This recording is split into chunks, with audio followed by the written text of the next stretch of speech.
Virtual mode पर जुड़े international labour organisation की miss Dagmar Walter,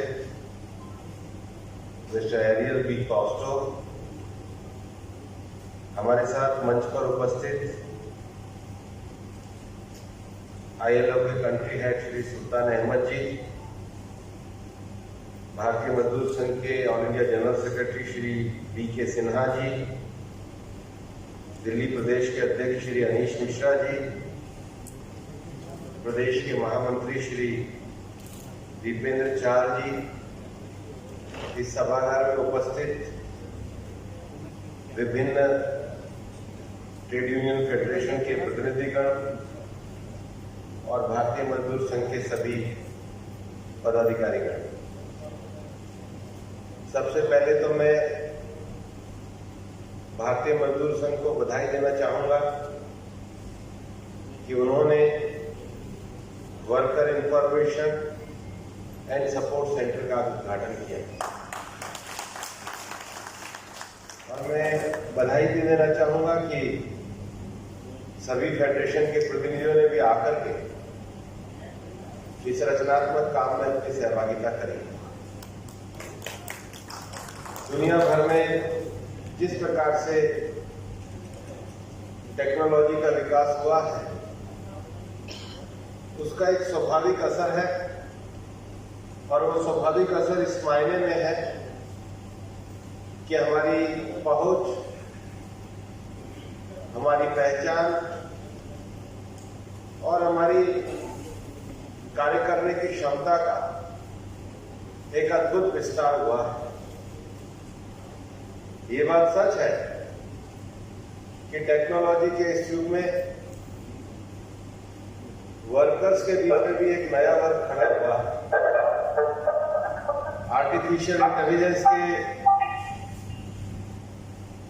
artificial intelligence के इस समय में दुनिया भर में बहुत सारी प्लेटफॉर्म वर्कर कंपनी आई है। गिग वर्कर भी अब एक नई श्रेणी उत्पन्न हुई है। इससे पहले तो हमें लगता था कि वर्कर केवल मैन्युफैक्चरिंग सेक्टर में है, सर्विस सेक्टर में है, लेकिन अब प्लेटफॉर्म वर्कर, गिग वर्कर जो नई श्रेणी आई है, उनके भी सामाजिक सुरक्षा के विषय, उनके कार्य क्षमताओं के विषय, उसकी पहचान करना भी जरूरी है। और मैं इस बात के लिए आपको बताते हुए मुझे प्रसन्नता है कि माननीय प्रधानमंत्री जी के नेतृत्व में भारत मेरे ख्याल से पहले उन देशों में है जिन्होंने इस विषय पर चिंता भी करी है और अंतर्राष्ट्रीय स्तर पर इस विषय के कार्य को किया। हमने ब्रिक्स की जो अभी बैठक हुई थी, जिसको भारत ने प्रेजाइड किया था, उसमें भी हमने अपने जॉइंट स्टेटमेंट में इस विषय को लिया। और हम जो नए वर्कर्स के श्रम कानूनों को लेकर के आ रहे हैं, उनमें भी इनकी व्यापक सामाजिक सुरक्षा की व्यवस्था की गई है।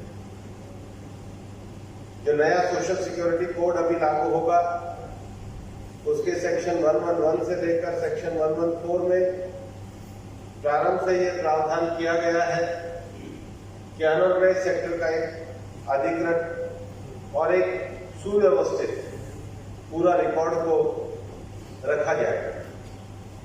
और मैं सभी मजदूर संगठनों को बधाई देना चाहूंगा। मेरे लिए एक अच्छा अनुभव था कि जब अनऑर्गेनाइज्ड वर्कर के ई श्रम पोर्टल को श्रम मंत्रालय ने तैयार किया, तो सभी मजदूर संगठनों को, BMS को, C2 को, ATEC को, इंटक को, TUCC को, हमारी बाकी फेडरेशंस को, 12 की 12 फेडरेशन को हमने बुलाया।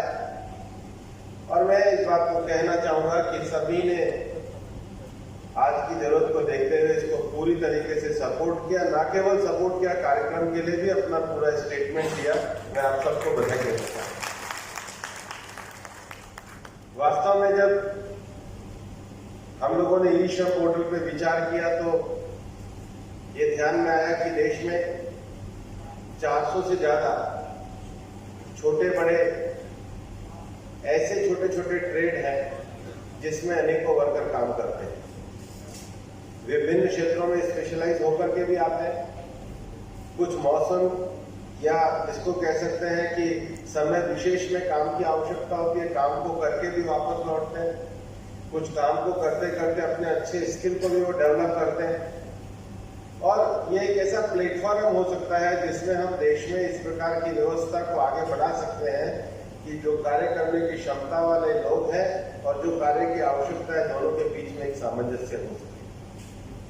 वास्तव में भारत सरकार ने जो नेशनल कैरियर का जो हमारा पोर्टल चल रहा है, तो उसको भी इसके साथ जोड़ा। हमारा मानना है कि देश की जो हमारी रोजगार क्षमता है, हमारी श्रम क्षमता है, हमारी कार्य क्षमता है और हमारा नेशनल कैरियर पोर्टल, ये दोनों एक साथ जुड़ने चाहिए। और इसके साथ ई श्रम पोर्टल को भी जोड़ करके एक बड़ा काम किया। और मैं पिछले 3-4 दिनों से देख रहा हूं कि हर दिन 1.5 लाख से ज्यादा हमारे जो श्रमिक हैं वो आकर के उससे जुड़ते हैं और अपने कार्ड को प्राप्त करते हैं। और 1 वर्ष के लिए हमने एक्सीडेंटल बीमा के लिए उनको मुफ्त एक राशि भी दी है और सभी राज्य सरकारों इसमें एक साथ लगे।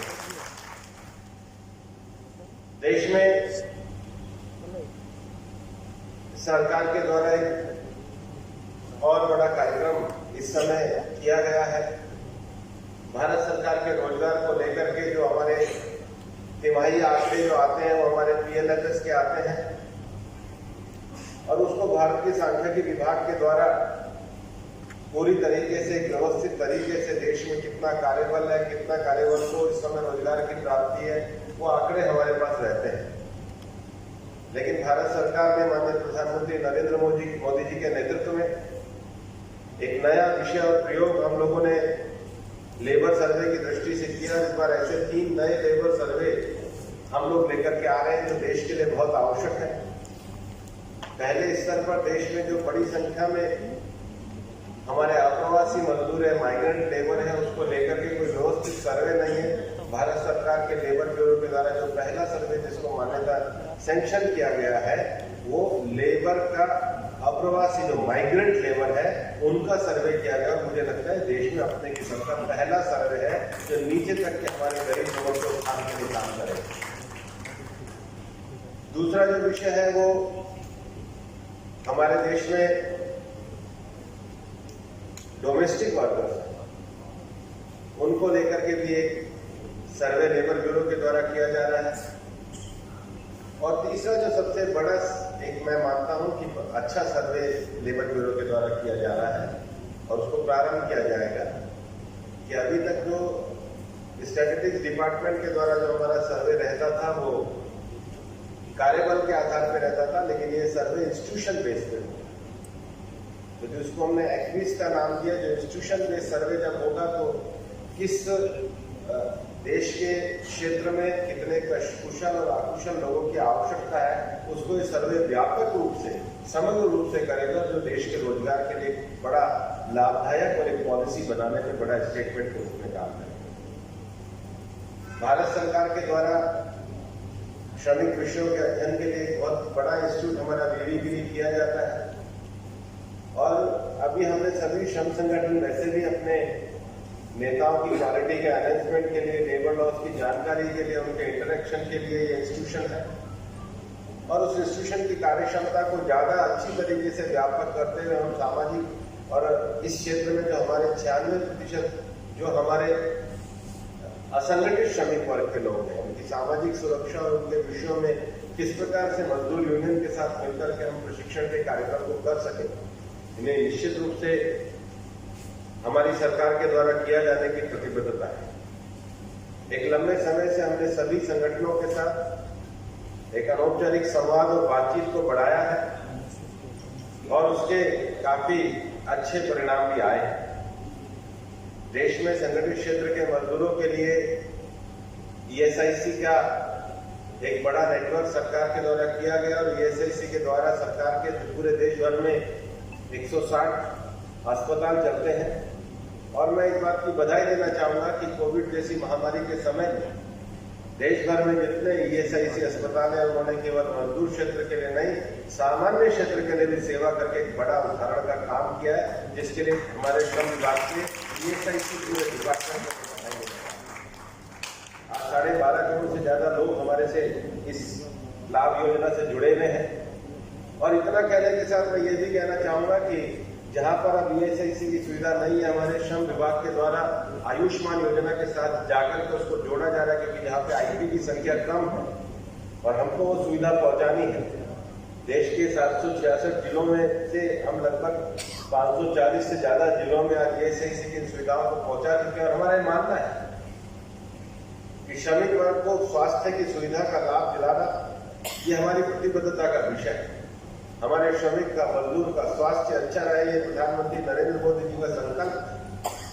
बाकी जो देश की जितनी गरीब कल्याणकारी योजनाएं हैं, चाहे मुद्रा योजना है, चाहे हमारी गरीब कल्याण अन्न योजना है, जनधन योजना है, उन सब जनधन जैसी योजनाओं को आपने भी अपने इस सेंटर के द्वारा जानकारी देने का मन और विषय बनाया। लेकिन स्वास्थ्य का जो बड़ा विषय है, उस स्वास्थ्य के विषय को हमने बहुत समग्रता की दृष्टि से अपनाया है और इसलिए श्रम मंत्री बनने के बाद, क्योंकि हमारे जितना भी वैक्सीनेशन का कार्यक्रम था, वो वैक्सीनेशन के कार्यक्रम को राज्य सरकारों के द्वारा किया जा रहा था। मैंने हमारे स्वास्थ्य मंत्री मनसुख भाई मांडविया को पत्र लिखा। जब मजदूर संगठनों की बैठक हुई तब मजदूर संगठन के नेताओं ने कहा था कि अगर हम अपनी फैक्ट्रीज को यूनिट मानकर और ईएसआई अस्पताल का उपयोग करें तो ज्यादा लाभ होगा।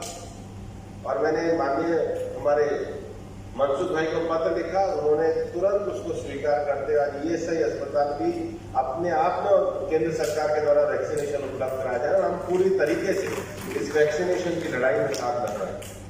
और मेरे देश के सारे श्रम संगठनों को ये आह्वान भी रहेगा, ये जो वैक्सीनेशन लगाने का जो विषय है, ये हमारी कोविड-19 के साथ लड़ाई है। जब मैंने पहली बैठक सारी मजदूर संगठनों के साथ करी थी तो सभी मजदूर संगठनों ने इस वैक्सीनेशन के अभियान में साथ दिया और मेरा ये मानना है कि आज भी देश के हमारे सारे मजदूर संगठन वैक्सीनेशन के विषय को लेकर के पूरी तरीके से और बहुत अच्छे तरीके से साथ मिलकर के काम कर रहे हैं।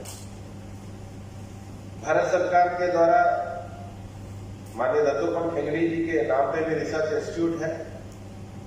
मेरा मानना है कि इस रिसर्च इंस्टीट्यूट के द्वारा और अच्छी गतिविधियां व्यापक रूप से सामने आए, ऐसा हमारा प्रयास रहेगा। क्योंकि मजदूर क्षेत्र में काम करते हुए उन्होंने एक नई संकल्पना, जिसको थर्ड वे के नाम से कहा जाता है, थर्ड वे का अगर कोई दूसरा चैप्टर पढ़ेगा तो देश में किन किन क्षेत्रों में कहां किस किस क्षेत्र में काम करने की आवश्यकता है, स्लम बस्ती से लेकर के, जो पतित समाज के महिलाएं से लेकर के, ग्रामीण से लेकर, आदिवासी क्षेत्र से लेकर, कुशल मजदूर से लेकर अकुशल मजदूर से लेकर, हमारे सामने एक बहुत बड़ा ध्येय और लक्ष्य जिसके लिए लगातार हमको काम करने की प्रेरणा किसी न किसी विचार से मिलती है। हम सब लोग अपने अपने तरीके से काम करते हुए आज बहुत बड़ी संख्या में देश के श्रमिक क्षेत्र में अपनी सेवा का काम कर रहे हैं। लेकिन मैं इस बात के लिए बधाई देना चाहूंगा कि हमारे जो मजदूर संगठन है अब मजदूरों के हक की लड़ाई को सेवा भावना में भी परिवर्तित करने के लिए आगे आने लगे हैं। और मेरा एक छोटे से अनुभव के बाद ये मानना है कि सेवा भाव में इस समय चाहे वैक्सीनेशन का विषय हो, चाहे देश के श्रम पोर्टल को लागू करने का विषय, सभी का लगातार साथ मिला है। कोविड-19 के दौर में बहुत सारे जो अप्रवासी मजदूर भी गए थे, उनके भी ग्रामीण क्षेत्रों में रोजगार उत्पन्न करने के लिए केंद्र सरकार के द्वारा आत्मनिर्भर भारत योजना में कार्य दिया गया था। और आत्मनिर्भर भारत योजना में मनरेगा के अतिरिक्त विशेष रूप से उन अप्रवासी मजदूरों के जिलों में जहां पर ये बहुत बड़ी संख्या में गए थे, हम लोगों ने रोजगार को उपलब्ध कराया। उसको पार्लियामेंट के क्वेश्चन में मैंने पूरी तरीके से आंसर भी किया है। मेरा ये मानना है कि हमारी सरकार पूरी तरीके से गरीबों के कल्याण के लिए समर्पित सरकार है। हमारी सरकार पूरी तरीके से शिक्षा, स्वास्थ्य जैसे बुनियादी चीजों को देश के हर नागरिक को पहुंचाने के लिए